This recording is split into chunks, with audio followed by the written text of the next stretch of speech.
So drugs and alcohol are one of the coping strategies, different behaviours that we have, obviously, when we have stressful life events. Yep.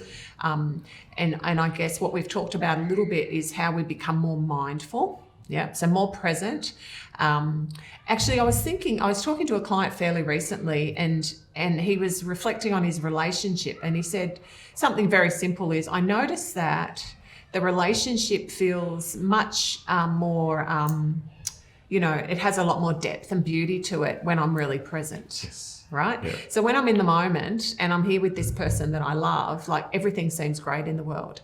It's only when I start to go off into like my concerns or my, which is what often trauma does, makes you go off into like, well, what if this ends, or maybe this person isn't perfect or whatever. That's when the wheels fall off. Yeah.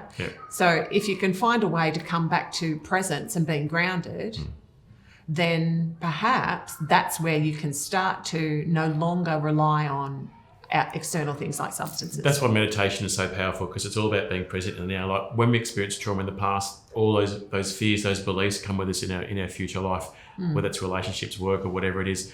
They come with us. So it's natural to think, especially when you meet someone new, all the fears sort of come up, like, he's just going to right person and everything else. So you start getting in your head. Yeah. Okay. But when you take that time to be present with that person and then just follow your heart, and then you start to see the real you and how you really feel. Yeah. So you're not worrying about things from the past. You're not worrying about things that are happening in the future. You're present in that moment. In that moment, everything is perfect. Yeah. There's nothing else to worry about, just that moment. And in that moment, you're with someone you care about, or whatever you're doing, that is perfect for you. And the interesting thing is that even if we think about relationships, and the thing about being in the moment is not only will you enjoy the beauty of the relationship, you'll also know if the relationship's not right. Won't you? Because you're experiencing it in the moment. You're not living it in reaction or based through the lenses of past relationships. If you're in that moment, you can actually see the person for who they are and allow yourself to feel what you That's right. are actually feeling. Because of past relationships, because of like issues and like violence and abuse and stuff in relationships to the past, you're going to have your walls up. It happens all the time. People have that to protect themselves, and it's really hard to get those walls down. But when they bring the walls down, you can see the beauty of them, and they can see the beauty in that other person as well. Yeah. Because you're no longer looking at through that lens of what happened in the past. You're in that moment, see that person for what it is. Yeah, and I think sometimes that it really saddens me that some people may never or really struggle to get to know themselves because they have, either a really deep-seated fear or belief that they're not worthy or they're not good enough or whatever that is. So being in the moment is not a good place for some people because of that.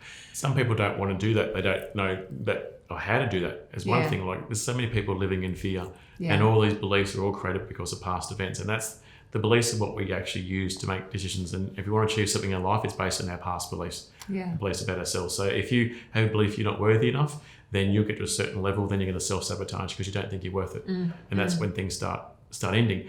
And there's so many people out there affected by their past who are in relationships because they think they have to. That's as good as it gets. Yeah. And they're all living in fear and based on their past beliefs. But it's just a moment. If you can be present, if you can use strategy, if you can reach out for help, if you can admit you're not coping, it's the first step. You can admit you're not coping and then acknowledge, okay, I deserve better. And you can make different decisions and you can go and actually reach out for help, and your life can change. You're not stuck where you are. As I said, it's not who you are, it's just how you are at the moment.